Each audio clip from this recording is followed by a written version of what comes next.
Dapat kami sampaikan bahwa penyidik Ditpideksus Barreskrim Polri telah menjadwalkan pemanggilan terhadap saudara IJ pada hari Kamis tanggal 14 April 2022 untuk dimintai keterangan sebagai saksi. Beberapa publik figur yang akan dimintai keterangan oleh penyidik. Tapi kami sampaikan dulu untuk minggu ini satu yang akan dimintai keterangan. Ini nih beneran bukan halu-halu, bukan kaleng-kaleng, bukan janji palsu. Withdraw kita nggak dibatasin dan broker nggak pernah gagal bayar, dijamin guys. Ya pokoknya klien kami Mas Ivan Gunawan sudah menerima panggilan, insya Allah akan hadir sebagai warga negara yang baik dan akan kooperatif untuk menjalani proses hukum. Pemanggilannya kapan, Bang? Aku belum lihat panggilannya, tapi nanti akan kami cek. Kalau Kak Igun insya Allah besok akan hadir setelah acara beliau syuting. Tapi Ivan Gunawan maupun Rizky Bilar shock nggak sih Bang mendengar itu terseret lagi dalam kasus ini Bang? Aku belum menanyakan sampai sejauh itu, hanya mau konfirmasi aja untuk kehadirannya. Untuk saat ini kita apresiasi untuk DNA Pro sudah mulai ada atensi dan perkembangannya cukup cepat. Dari 12 orang yang tersangka, 6 sudah tertangkap. Jadi karena kita apresiasi kepolisian yang udah semaksimal mungkin mengusut perkara ini, kita saat ini agendanya datang membawa mungkin bisa dijadikan barang bukti sebagai tambahan untuk pengembangan kasus ini. Barang buktinya kita sampaikan berupa video-video yang patut kami duga dilakukan sebagai modus untuk mempublikasi DNA Pro sendiri oleh beberapa public figure. Untuk nama-nama public figure yang sudah kami rekapkan videonya dan pihak-pihak yang turut terkait, baik dari kalangan artis mungkin ataupun baik dari kalangan seperti ada juga dari angkatan kepolisian. Di beberapa video itu tokoh-tokoh agama sudah kita sampaikan untuk nanti namanya biar nanti jadi kewenangan dari penyidik dan Barreskrim sendiri. Ada berapa public figure yang terseret juga nih, Pak? Kalau untuk dari video yang kami kumpulkan ini sekitaran ya Mas ya. Video yang kami kumpulkan itu sekitar 7-an. 7-an itu untuk yang kami berhasil kumpulkan ya video-videonya ya. Bisa disebutkan nama-nama public figurnya Pak? Inisialnya lah. Ya seperti yang udah ketahui dan udah beredar aja ya. Tapi kalau misalnya untuk nama inisial saya belum bisa. Biar nanti jadi kewenangan Barreskrim saja, penyidik gitu. Terkait apakah ada publik figur ini masih didalami. Apakah publik figur yang disebut-sebut dalam pertanyaan teman-teman wartawan atau di media yang sudah ada itu masih masih lakukan pemeriksaan, pendalaman, apakah ada kaitannya dengan bukti-bukti yang sekarang dilakukan proses penyidikan oleh penyidik Barreskrim. Mengadili dalam eksepsi menolak eksepsi tergugat. Dalam konvensi mengabulkan gugatan para penggugat seluruhnya. Jadi alhamdulillah gugatan kita dikabulkan untuk seluruhnya. Yang kedua, menetapkan anak bernama Ananda Galaskai Adriansah bin Febri Andriansah, lahir di Jakarta tanggal 14 Juli 2020, sebagai anak yang belum dewasa dan belum mampu melakukan perbuatan hukum. Ketiga, menetapkan anak bernama Galaskai Adriansah bin Febri Adriansah, lahir di Jakarta tanggal 14 Juli 2020, berada di bawah pengasuhan atau hadonah para penggugat Haji Faisal bin Haji Bakar dan Ibu Dewi Zuhriyati binti Haji Zuhir sebagai kakek nenek anak tersebut dari pihak ayah, dengan kewajiban tetap memberikan akses kepada tergugat sebagai kakek anak tersebut dari ibu untuk bertemu dengan anak tersebut. Yang keempat, menetapkan penggugat 1 Haji Faisal bin Haji Bakar sebagai wali dari anak bernama Galaskai Adriansah bin Febri Adriansah, dan selaku wali dapat mewakili anak yang belum dewasa tersebut mengenai segala perbuatan hukum di dalam luar pengadilan. Jadi belum bisa menanggapi karena nanti akan mengadakan rapat dulu ke keluarga besar Dedi dan keluarga besar almarhum mamanya Mayang di Surabaya. Untuk banding atau tidaknya ya, Dedi? Iya, untuk banding atau menerima keputusan ini gitu. Jadi sebenarnya kan harus dibicarakan, nggak bisa keputusan sepihak Dedi.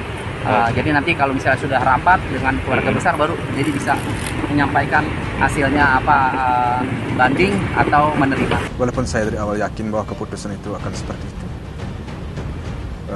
tapi saya merasa terharu sekali karena perjuangan ini memakan waktu yang sangat lama. Padahal niat dan tujuan saya baik.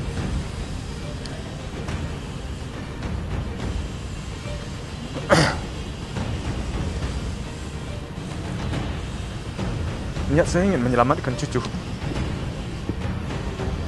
Tapi makan perjuangan waktu 5 bulan. Ya kalau sudah putus, sudah putusannya. Sudah terakhir itu.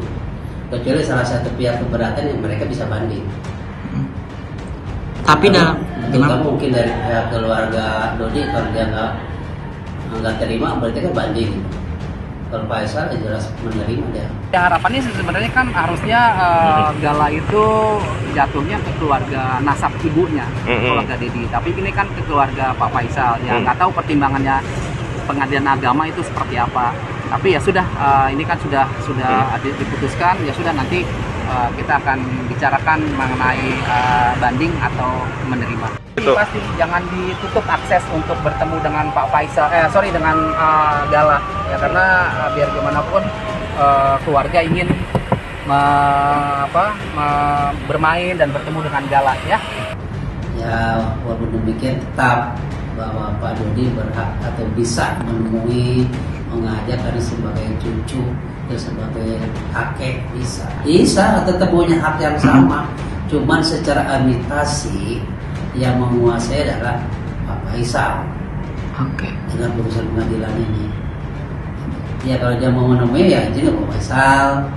Mau saya ajak kemana banyak izin Pak Faisal. Kira-kira diajaknya jauh tidaknya, mengganggu kesehatan tidaknya, mengganggu fisiknya tidak, nanti karena akan dipertimbangkan oleh Pak Faisal. Harus sedetail itu ya Pak? Tetap izin ya. Karena dia sekarang berkuasa. Sebab nanti kalau anaknya sakit ketika ada dalam ketika dibawa oleh Pak Dodi, otomatis Faisal diurus tanggung jawab. Karena dia yang sebaik punya kekuasaan untuk bertanggung jawab. Imagine all the words becoming real. Together we'll be free. It's not just you and me.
Alhamdulillah lancar, sehat, bayinya beratnya 3,6, panjangnya 50 cm.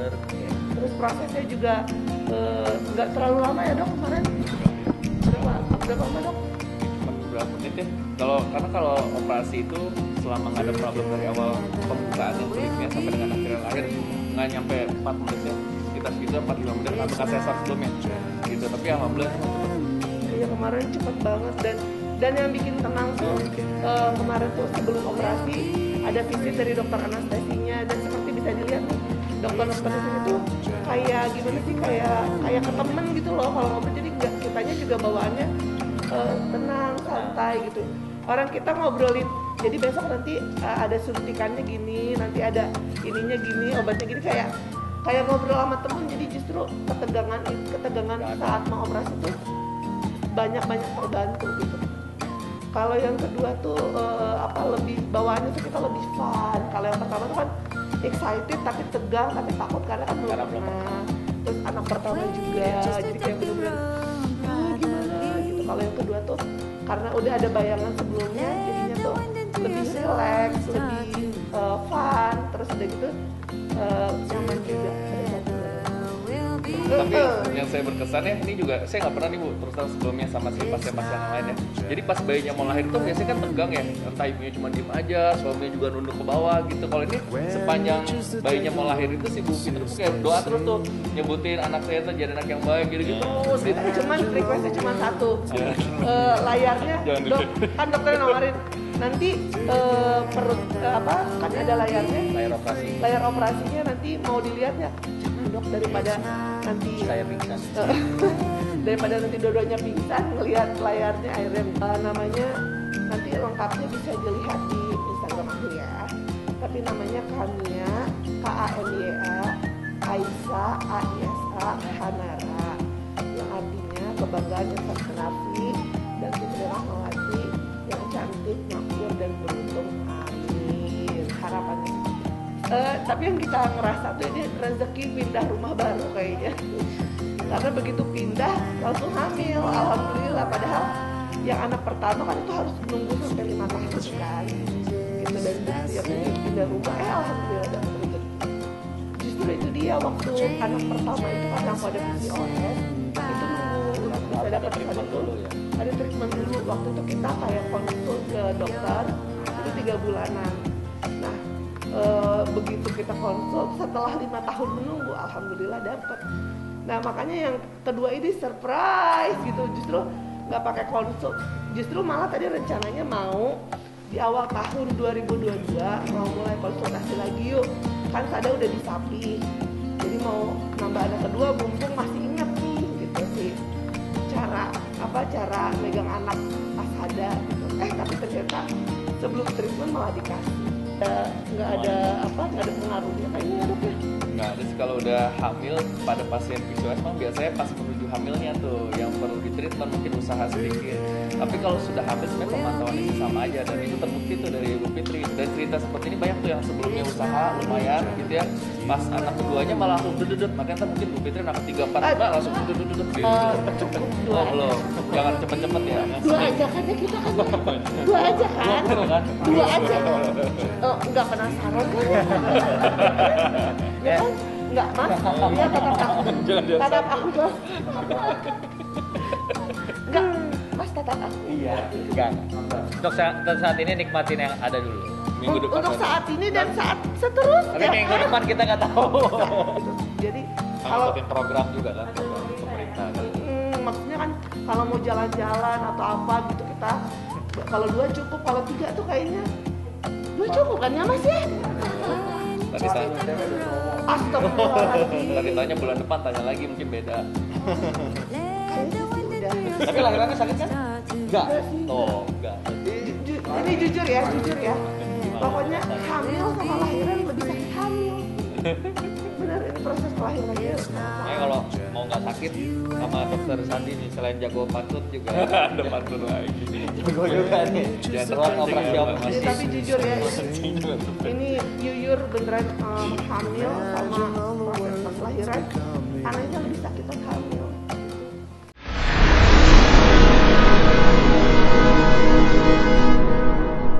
Jadi jangan lupa untuk subscribe Cumi Cumi. Ditekan ya tombol lonceng merahnya.